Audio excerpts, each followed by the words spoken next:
আমরা গত ভিডিওতে আমরা ফাইন্ড ফাংশন পর্যন্ত আমরা দেখছিলাম। আজকে হচ্ছে এর পরবর্তী যে ফাংশনগুলো ওইগুলো সম্পর্কে আমরা একটু জানবো।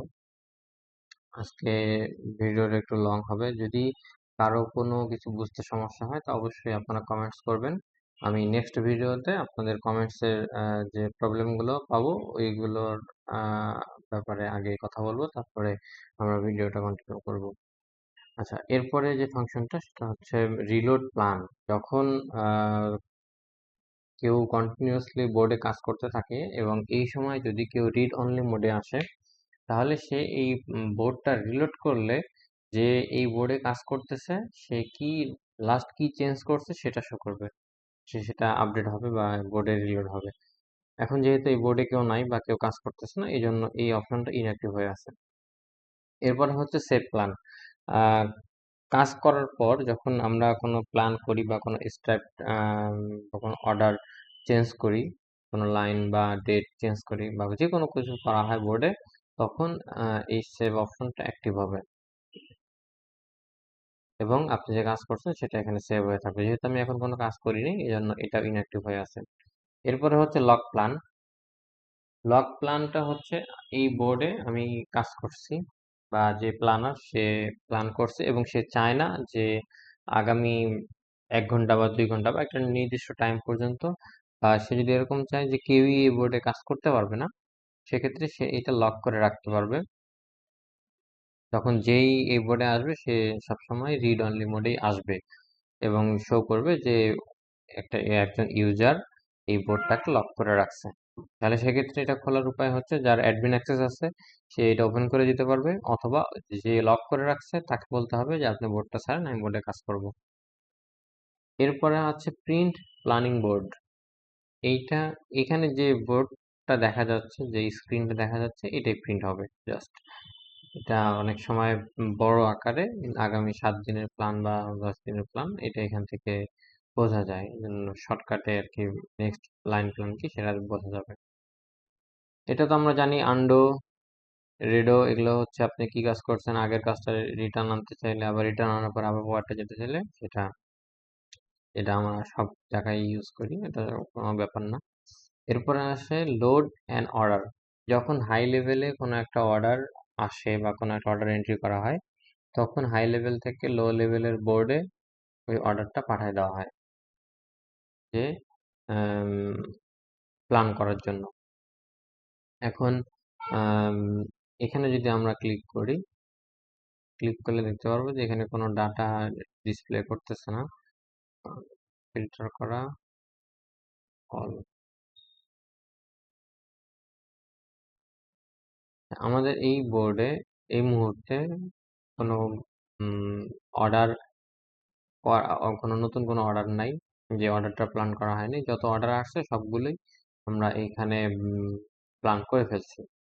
আচ্ছা, আমরা এই লোড, এটা আমরা ডিটেলস যখন আমরা প্ল্যান করব আপকামিং ভিডিওগুলোতে, তখন আমরা এখান থেকে এটাও ক্লিক করে ওপেন করব। এখানে লোড অর্ডারের লিস্ট থাকবে, সেখান থেকে আমি সিলেক্ট করব, সিলেক্ট করে লোড অর্ডার অপশন, এখানে একটা লোড অর্ডার নামে একটা অপশন থাকবে, ওখানে ক্লিক করলে এই স্টেপটা যেভাবে এখন ধরে আছি, এই স্টেপটা এখন যেভাবে আমার কার্সারের সামনে আছে ঠিক সেম ভাবে একটা স্টেপ চলে আসবে। আচ্ছা, এটা হচ্ছে লোড অর্ডার। আর এরপরে আছে accept and order to this plan. আমি যখন এখান থেকে কোনো একটা অর্ডার অ্যাকসেপ্ট করব, তখন এটা লোড লিস্টে যাবে। যদি আমি এই টি শার্টটা যদি আমি অ্যাকসেপ্ট করি, আচ্ছা এটা এখান থেকে হচ্ছে না, তার কারণ আমি রিড অনলি মোডে আছি, এই জন্য রিড অনলি অ্যাক্সেস আছে, এই জন্য আর কি অ্যাকসেপ্ট হবে না। এটা আমরা যখন প্ল্যান করব তখন ডিটেলস ওখানে দেখতে পারবো। জাস্ট আমি এখান থেকে একটু বলি যে এখান থেকে আমি যদি সিলেক্ট করি, যে এখান থেকে কন্ট্রোল যদি ধরি তাহলে ইন্ডিভিজুয়াল সিলেক্ট করা যাবে, আর যদি শিফট ধরি তাহলে এটা মানে প্রথম সিলেকশন থেকে লাস্ট সিলেকশন পর্যন্ত যা আছে সবই সিলেক্ট হয়ে যাবে। এইভাবে আর কি সবগুলো একসাথে আমি অ্যাকসেপ্ট করতে পারবো। যদি অ্যাকসেপ্ট করি তাহলে এইটা এই লোড লিস্টে যেটা আছে এখানে চলে আসবে এবং এখান থেকে আমি এনে এনে প্ল্যান করব। আচ্ছা, এরপরে আসতেছে পুল ফরওয়ার্ড। পুল ফরওয়ার্ড হচ্ছে জিনিসটা এরকম যে যদি সিলেক্ট করি তাহলে কনফিগারেশনে আসবে। কনফিগারেশনে দিলাম যে 5:30 থেকে 7:31 পর্যন্ত। এটা অবশ্য 8 8:31 পর্যন্ত নিলাম এবং সেভ অ্যান্ড রিপ্লাই যদি দেই তাহলে এখানে দেখেন নতুন একটা সাইন শো করতেছে। আমি যদি এই স্টেপগুলোকে টেনে এখানে নিয়ে আসতে চাই সবগুলো চলে আসছে। এটা যেহেতু বন্ধ, এটা অফ ডে, এখানে যদি আমি ক্লিক করি এ পর্যন্ত চলে আসছে। আচ্ছা, এটা কেন করা হয় আর এটা ক্লোজ করে কিভাবে, এটা আবার ক্লিক করলে একটু ক্যান্সেল হয়ে যাবে। সাপোজ এখানে অনেকগুলো ছোট ছোট অর্ডার আছে, দেখতে পাচ্ছেন এগুলো ছোট ছোট স্টেপ।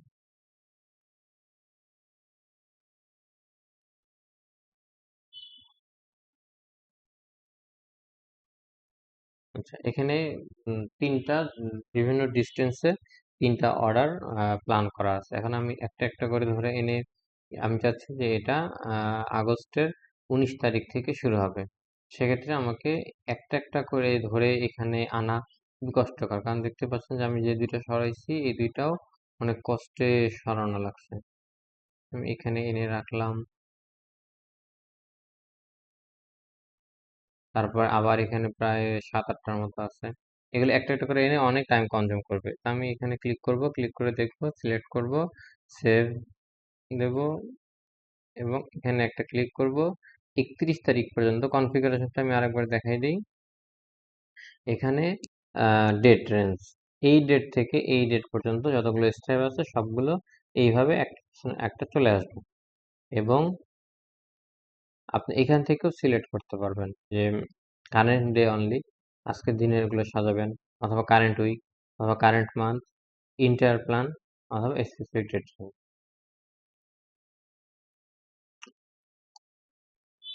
আমরা স্পেসিফিক ডেট রেঞ্জ ধরেই করি, কারণ 1 মাসের প্ল্যান একবারে করা হয় এবং এরপরে আবার পরের মাসে প্ল্যান করা হয়। এখন কারেন্ট মান্থ দিলেও হবে, সমস্যা নাই, তবে ডেট রেঞ্জ রেখে দেওয়াই ভালো, সুবিধা হয়, কারণ ভুল হওয়ার সম্ভাবনা থাকে না। আচ্ছা, এরপরে আসি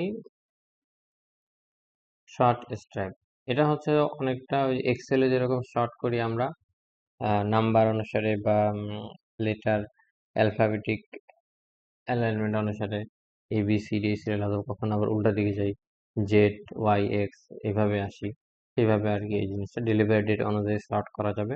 এখন আপনি কোনটা করতে চাইছেন এখানে আপনি সিলেক্ট করতে হবে, তারপর গ্রুপ সিলেক্ট করবেন, এখানে ইউনিট 4 লাইন লাইন 3, এভাবে কোন ডেট থেকে কোন ডেট সেটা সিলেক্ট করতে হবে এবং শর্ট বাই ডেলিভারি ডেট আমি যদি এটা শর্ট করে দিই তাহলে আমার 1 নম্বর লাইনে অবশ্য কোনো প্ল্যান করা নাই, এই অর্ডারগুলো শিপমেন্ট ডেলিভারি ডেট অনুসারে শর্ট হয়ে যাবে।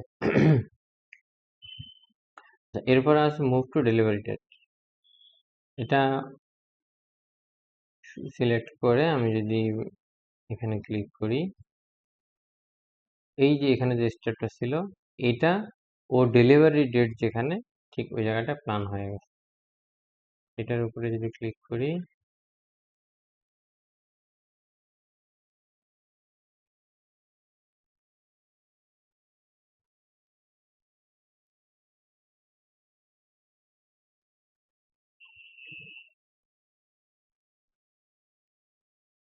আর্লি প্ল্যান করা ছিল, এটা শিপমেন্ট ডেলিভারি ডেটের এখানে চলে গেছে। এগুলো প্ল্যান করা তো ডেলিভারি ডেট ধরে প্ল্যান করা আছে, এই জন্য ডেলিভারি ডেটের দিকে আর যাচ্ছে না, এটা অ্যাকচুয়াল যেখানে প্ল্যান করা আছে ওইখানে আর কি যাচ্ছে, ওইখানেই রাখা আছে, এই জন্য এটা ওইভাবে মুভ হচ্ছে না। এটা খুব একটা ইউজ হয় না। আমি যদি এই স্টেপটাকে এখানে রেখে দিই, সিলেক্ট করি,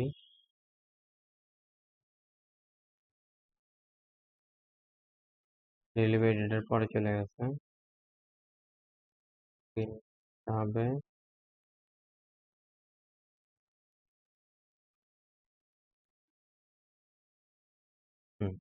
এটা এই ডেলিভারি ডেট হচ্ছে এই 27 তারিখ অথবা 28 তারিখের দিকে। আমরা যদি এখানে ক্লিক করি, ডেলিভারি ডেট 31 তারিখ। আচ্ছা, 31 তারিখ ডেলিভারি ডেট। এই জন্য এখানে ওর মনে হচ্ছে 2-3 দিন আগে, কারণ ফিনিশিং এর একটা ব্যাপার আছে, ইনস্ট্রাকশন এর একটা ব্যাপার আছে। এই জন্য ও কাছাকাছি একটা ডেটে এনে প্ল্যান করে দিচ্ছে। আমি যদি আবার একটু আপনাকে দেখাই, এটা 31 তারিখে শিপমেন্ট, আমি প্ল্যান করলাম 18 তারিখ থেকে 20 তারিখ। অনেক অ্যাডভান্স প্ল্যান করা আছে, 10 দিনের অ্যাডভান্স প্ল্যান করা আছে। হ্যাঁ, এখন এরকম অনেক অর্ডার আছে, আমি যাচ্ছি যে এটা এভাবে ফরওয়ার্ড করে দেবো। আমি যদি এখানে ক্লিক করি স্টেপের পরে, তাহলে এটা এখানে প্ল্যান হয়ে যাচ্ছে, মানে একটা বাফার ডেট রেখে ও প্ল্যান করে ফেলছে। এটা হচ্ছে এই ফাংশনটার কাজ। আচ্ছা, এটা হচ্ছে set plan for various reporting. এটা রিপোর্ট করার জন্য, আম, বিভিন্ন রিপোর্ট বের করার জন্য এখানে সেভ করা যায় চাইলে। এটা খুব বেশি ইউজ করা হবে না, কারণ আমরা সমস্ত রিপোর্ট ফাংশন থেকেই আর কি নামাবো। এরপর আছে হাইড গ্রুপ। এখানে অনেক সময়